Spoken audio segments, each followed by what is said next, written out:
All right. All right.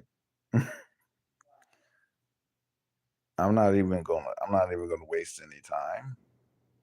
Uh so remember when I said that I was done with WWE? I just watched like the highlights and clips of it through their own channel, by the way, and seen some very, very disappointing things. Just ring in the new year with a load of crap. Uh SmackDown SmackDown in the new year beat the beat the dog water off out of Raw. Like it's not even a comparison. It's not even fair to compare SmackDown to Raw bringing in the new year. Okay, it's not because SmackDown was full of surprises and potential and ending of storylines, ending of rivalries, and surprises abound. That's what we got with Monday Night Raw, right? I mean, that's what no, not with Monday Night Raw, sorry, with SmackDown. That's what we got with SmackDown just 3 days ago. And it seems as though Triple H did not learn a single thing from SmackDown at all because instead of wowing us with Monday Night Raw, instead of wowing people with Monday Night Raw, gave us the most underwhelming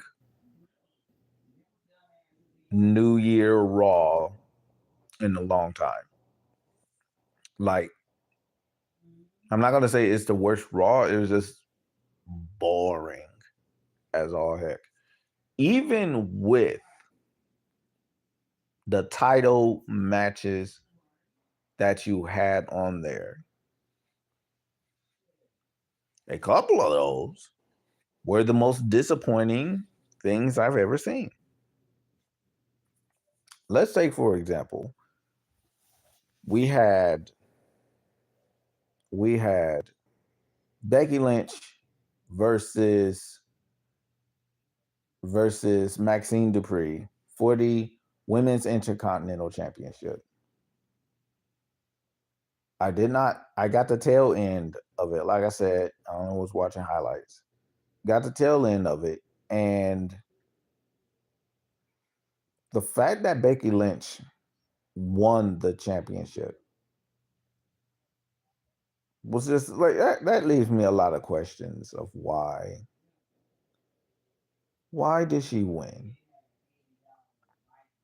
What was the point? What was the point of her winning? What was the point of Becky Lynch winning at all in that regard? It's just I felt like that wasn't even like a lazy route.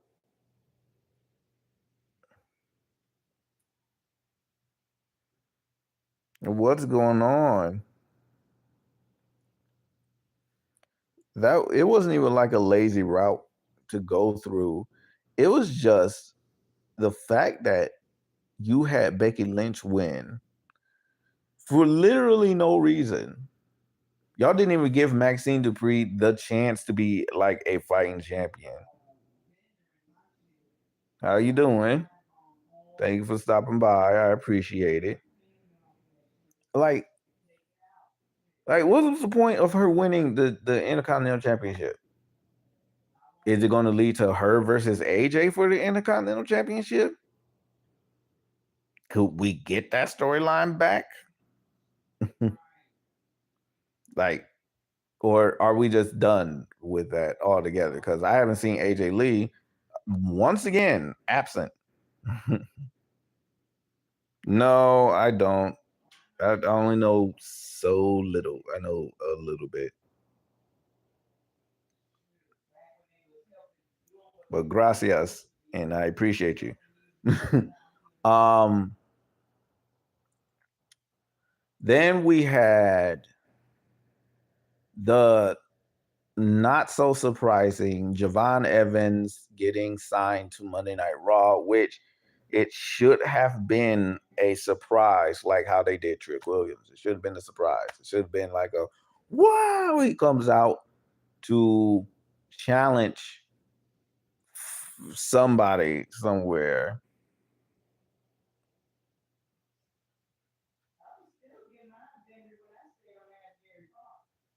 Okay, cool. Um, but like again, it's like you could have kept that a surprise. You could have did the probably the Trick Williams treatment. Have somebody, have him challenge Gunther. Have him come out and challenge Gunther. Like get in Gunther's face. Have him be like, get in his face like he did before. WWE talking about the Monday Night Raw and the disappointment that it was. uh But one thing for sure, like Javon Evans is a big star. He definitely is. Wish him nothing but the best. It's just wish he could have got signed. Like wish he would have came in a bigger way than just here's Javon Evans. Don't present him like come on. Don't present him like he's a new car and the price is right. Stop it. Don't do that no more. When there's someone that's getting called up, let it be a surprise. Let them attack somebody. Let them make an impact only the way that they can. That's why it worked well for Trick Williams on SmackDown. It worked well for Trick on SmackDown, and it's going to work well for Oba Femi when he drops the NXT championship. To who? I don't know. But when he gets called up, it's going to be I want it to be huge and I want it to be a heel. He has to have huge heel heat. He has to bring that fire. He has to go after everybody's favorite. I guess go after Sami Zayn. Destroy him. Go after R-Truth. Oh no, he retired. Yeah, John Cena retired. Yeah. Yeah. He is no longer part of the WWE. Well, in ring, he's not doing no more wrestling in the ring, but he could be, backstage or like a executive or something like that. But whatever he do, he had a great career. He was fantastic. That's why he is the legend. He is the GOAT. But enough hyping him up. Um, I I would have preferred. I would have preferred if again they did Javon Evans a little bit better. But another thing, but this one's actually a good one. I like this one.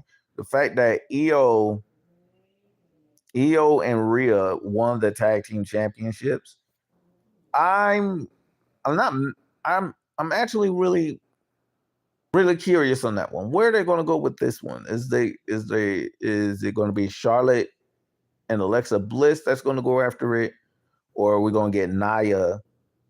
Are we going to get Nia and Lash Legend going after it? Because I would like to see Nia and Lash go after the titles, actually win the titles as well. I would like them to win the tag team titles for sure. Um, but then I seen something that was like I'm not invested in at all, and that is Gunther versus AJ Styles. It's being teased, and I'm like, are you gonna feed AJ Styles to Gunther and make him like the official legend killer of the modern era? Because that's what it looks like they're going in that direction. Look what he did to Goldberg. Look what he did to John. Now AJ Styles is on that chopping block as well. I'm like, oh yeah, yeah, yeah, yeah, yeah. Where are we going with this? Like, because it feels like that's what they're building towards, like Gunther for being that type of guy.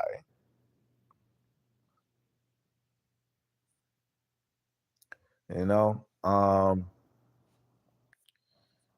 Let me see something real quick. I'm gonna post something.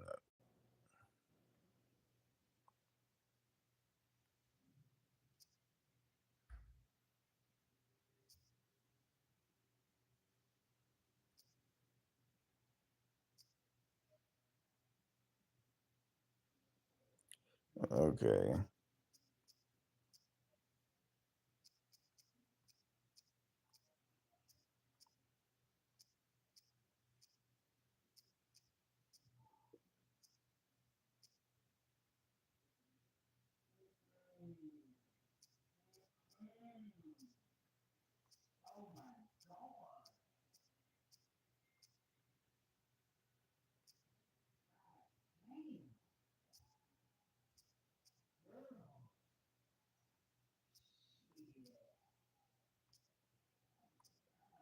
All right. Here we go.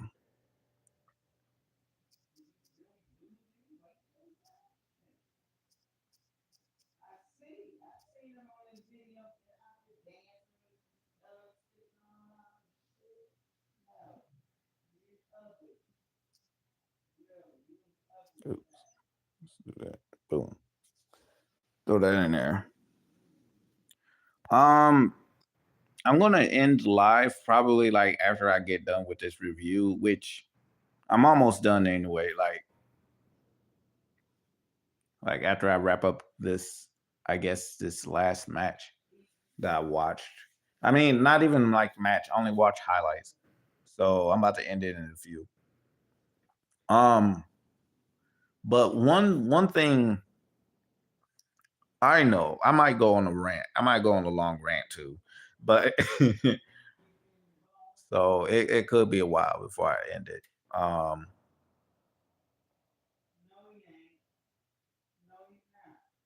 yeah, well, I mean, he ain't had like he really like Don Cena is that type of guy. Yeah. I mean, John Cena's like he's at that age where his body can't keep up with with the WWE's scheduling and everything. Even if he was part-time, his body is breaking down. So his age was catching up with him. He couldn't keep it up. So he's gonna go the same way as Batista and just like, you know what, I'm out of here. I'm out of here. I'm about to go do either he gonna go do movies or continue to do commercials, do TV shows, whatever he's about to do. You know, it's I. um, but then let's talk about the main event. We have Braun Breaker versus CM Punk for the World Heavyweight Championship. I have never seen anything so ridiculous. In the booking decision of having CM Punk retain against Braun Breaker. Now, I I can give like a million reasons.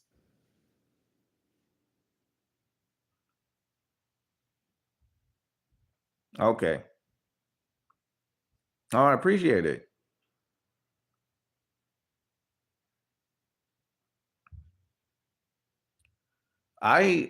you know what? I take that back. 2025 for Monday Night Raw was the worst booking decisions that I've seen. And then 2026 says I'm going to continue the trend. And in the worst way possible, you having people gain championships or retain championships that don't need it. CM Punk did not need to retain the World Heavyweight Championship because what is that going to lead to? Why did he retain it? I can understand Braun Breaker Gaining the world heavyweight championship, I can understand that because he is the new face of WWE, or he is the next, next in line. Hey TT. He's the next in line to take the company to a higher level. But for reasons beyond my comprehension, y'all would rather keep CM Punk, this near 50-year-old man, as your world heavyweight champion instead of putting on Braun Breaker, who is fresh, who was treated and built as like a threat, and then I won. Thank you. And for you to not do anything about it. For you to not do anything with it. For y'all to just kind of fumble it. And it's to the point where Braun Breaker is losing so often in these big match type of situations where he's losing that. Yes, my. I heard you. Okay. I heard you. Oh my God. Okay. Nope. Thanks. You too. How you gonna give me that much?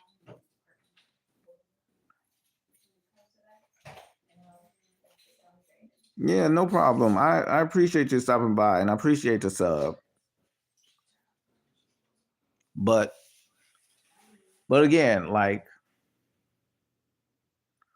for you to once again have Braun Breaker lose in like a major way to a major, in a main event type of situation, it's horrible. I think it's a horrible decision due to the fact that he's been losing since 2025, and then you begin his new year losing.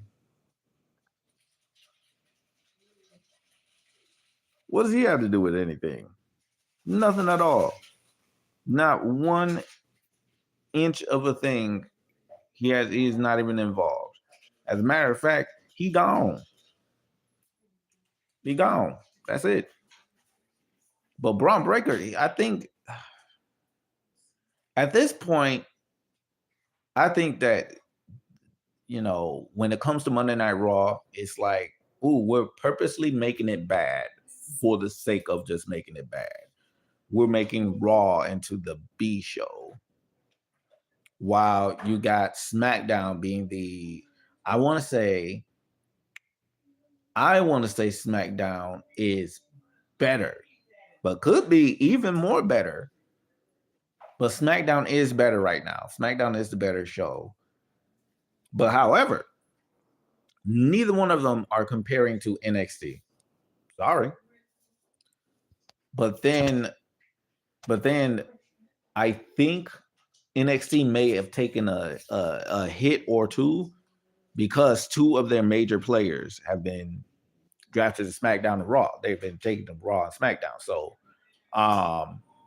Trick Williams and Javon Evans being on SmackDown and Raw, I want to kind of say it took them a hit, but because NXT continuously evolves and continuously pushes the newest talent, it's not going to hurt the product because they know how to build new talent. Unlike the main roster, they don't know what to do with what they have. And whenever a new talent comes up, they put them on this waiting list. And then for so long, like you build up the hype when they get there, and then for so long on the waiting list that when they get put a part of the story, it's like, I mean, and it's not going to lead anywhere. And that's the thought process that most fans go through. It's like you brought in, like Carmelo Hayes was the prime example. You brought him up from NXT and then didn't utilize him to the way that we saw him on NXT or the way that y'all saw him on NXT. Only for you to finally see it on a pre-recorded show. Javon Evans needs, I mean, not Javon Evans, sorry. That Carmelo Hayes needs to win this United States Championship. We're going to put the belt on him. Put the belt on Carmelo Hayes. Are you happy? It was like, well, yes. I mean, because it was a good match against a great opponent, and the result was like, oh, we see you now. Then he just had this fantastic match against Johnny Gargano for the title. And I hope that it keeps the momentum going, the train going. And if that's the case, then yeah, like I said, Carmelo Hayes is a story that it should have been earlier when this happened, but I'm glad it's happening now. Absolutely glad it's happening now. Am I worried for Trick Williams? Slightly. I'm slightly worried about Trick Williams. But you want to know who we didn't see on Monday Night Raw? I don't think we saw, because I just watched the highlights. Again, I watched the highlights. So, because I'm not trying to, I wanted to see what the new year was looking like for WWE and what direction they're going. And so far, it's again going in like a three-way split street. Once again, where NXT is leading a charge, followed by SmackDown, and Raw is just kind of like only on two wheels right now. And yep, that's basically what it is right now at this point. I don't know what WWE is trying to cook. I don't know what is planning to do with the rest of 2026, but right now Monday Night Raw is it's not making it work. It's not making it work.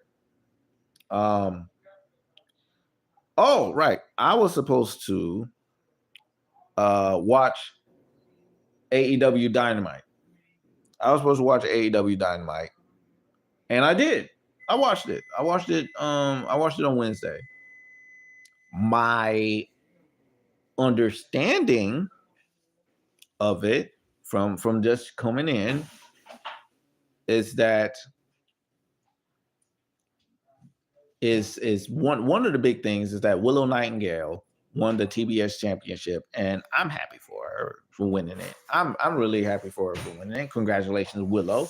She has always been one of the ones where I was like, she needs to be signed to like a major company, and I'm glad she's made it in AEW, and I'm glad that she's getting her just due and her recognition. She won the championship off of Mercedes Moné, who has all the belts. Still all the belts. Like, what I don't understand is people saying Mercedes Moné with all the belts is like giving those belts recognition. It's absolutely not when you can't keep up with them. It's not doing anything for the belts. It's not doing anything to push up the company that the belt is from at all. Because if she's just holding the belts but not defending them on the shows or on AEW, then it surely is just nothing more than decorations at this point. To no fault to Mercedes whatsoever. Probably the fault of Mercedes, because she probably has a little bit more control of creativity, leading me to believe, like, yo, why are you holding on to all those belts and you're not defending those belts? Like, the only way that you can see value within those titles is if you actually defend them against people that are coming for the title, like from those actual promotions that you took those titles from. I could see that happening, you know? I could I would definitely have a little more respect if she was defending them and retaining, even if she loses a few, it'll still show something that you're doing something with the belts other than holding them.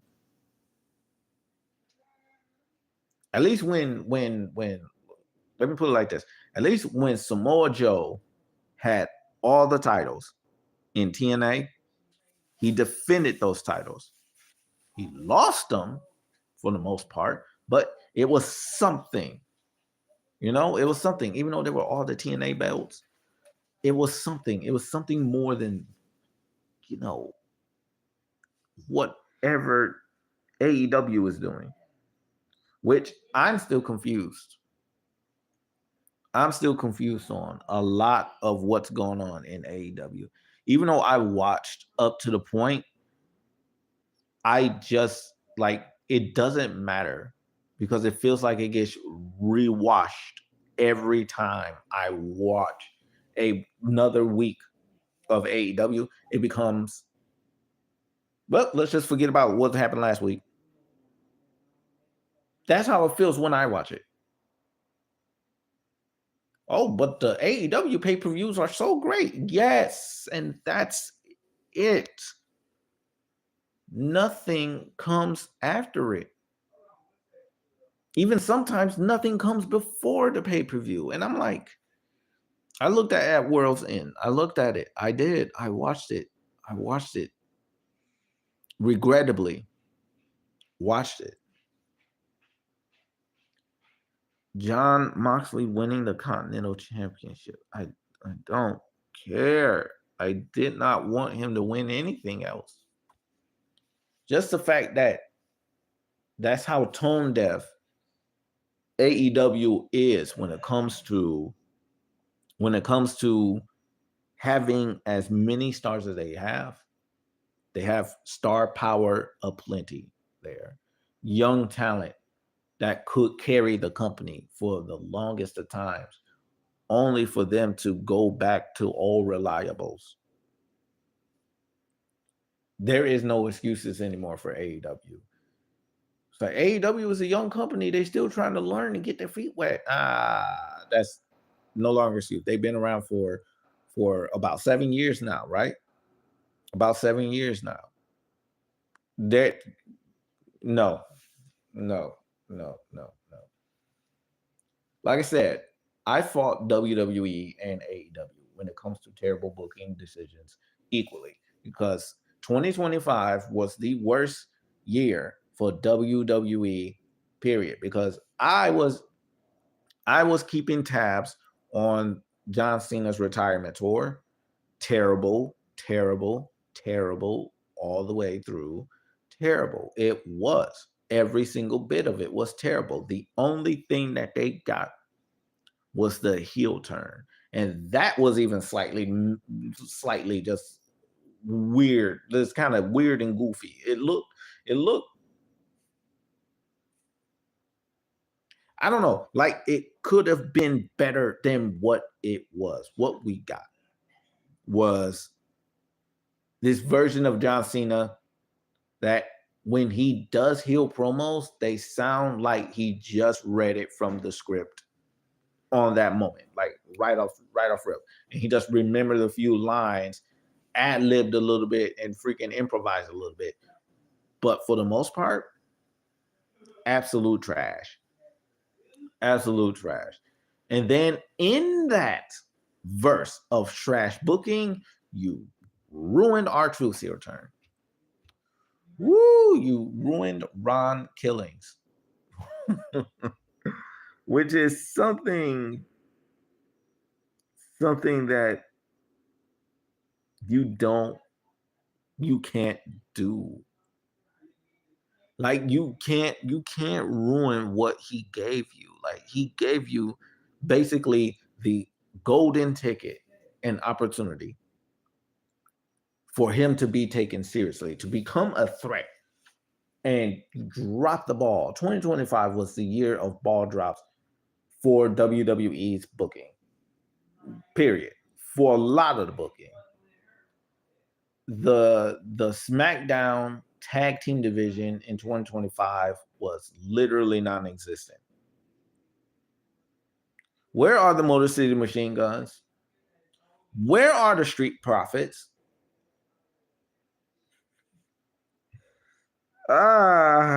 We see DIY, but where are the other two? Where is Axiom and Nathan Frazier? Where are they at? All right, they're competing for the United States Championship because the tag team championships are taken over by the Wyatt Six versus MFTs. I care about these two factions, and that's what's killing me, is that they're making it so that I don't care about them.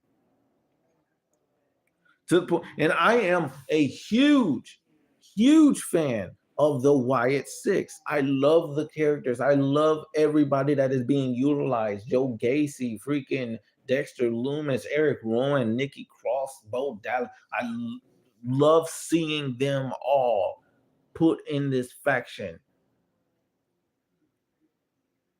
I love the MFTs. I love every single one of them. I like seeing them all. Every single one of them. But then comes the freaking issue of overdoing it. There it is, the overdoing it part. I'm tired of seeing just them in the tag team scene. I'm tired of just seeing them. Give us the Motor City Machine Guns. Give us the Street Profits. Where are the freaking Street Profits? I'm bothered by that. I'm a little bit bothered by that. Where are the Street Profits? Your best tag team that we had is Street Profits, one of the best tag teams. But I'm glad that they won the tag team championships. But what? And are they going to get them back? Are they injured? Are they on vacation? Did they leave? Like I don't know what's going on. Like it's just up in the air. It just poof. That silly purple knockout gas. Poof. They just gone. Like, where are they? Just like AJ Lee. Where's she at? I keep asking that almost every single time I get on here. Where's she at? You know what? I'm about to be that. I'm about to be that annoying. But at the same time, I'm not. I think with Monday Night Raw this year, the beginning 2026 Monday Night Raw was a poor start that gave me little faith. If I give it a rating, if I can give it a rating out of, because I don't do out of 10 because no, it's not enough. Let's give it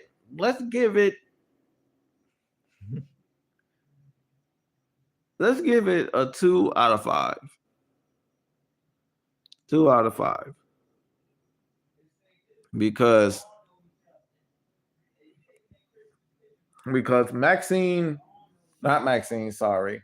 Because Rhea and Io won the championship. Got you. Raquel destroying Stephanie Vakir while she's injured was a beautiful sight as well. So yeah, still a 2 out of 5 star show, because the decisions, what they're making with booking is just kind of making it making it hard to just,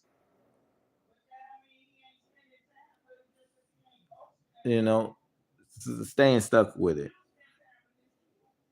I think I'm gonna be doing NXT reviews from now on, and they're gonna be in short form. Yeah, we're going back to short form for the NXT reviews, and that's gonna be happening tomorrow for sure. Mhm. I I can't wait. I can't wait for NXT. That's how it is right now for me. It's like I can't wait for NXT. Um, because they still got, again, they have stars aplenty that are waiting to rise. That are waiting for their call up. But yeah, this is where I'm gonna stop. This is where I'm gonna stop. I appreciate everybody stopping by. Everybody stopping by. I appreciate y'all so much. I hope that y'all have a wonderful, wonderful rest of your year as you are still trying to get used to the fact that it's 2026. Enjoy it. Make it the best. Make it the best year that you can. And I hope to see y'all. I hope to see y'all in the next live that I do. I don't know what I'm gonna do. I don't know what I'm gonna do with my life. Right? I don't know what I'm gonna talk about. But yeah, let's just hope. Let's just hope that I hope that even though I'm like against the against who they associate themselves with, WWE, like I'm like 100% against it. Um I want the show to be better. Like, I want Raws to be better. I want certain people to be on stage and on top. But with that said, I hope y'all have a good one. Uh, till next time, peace out.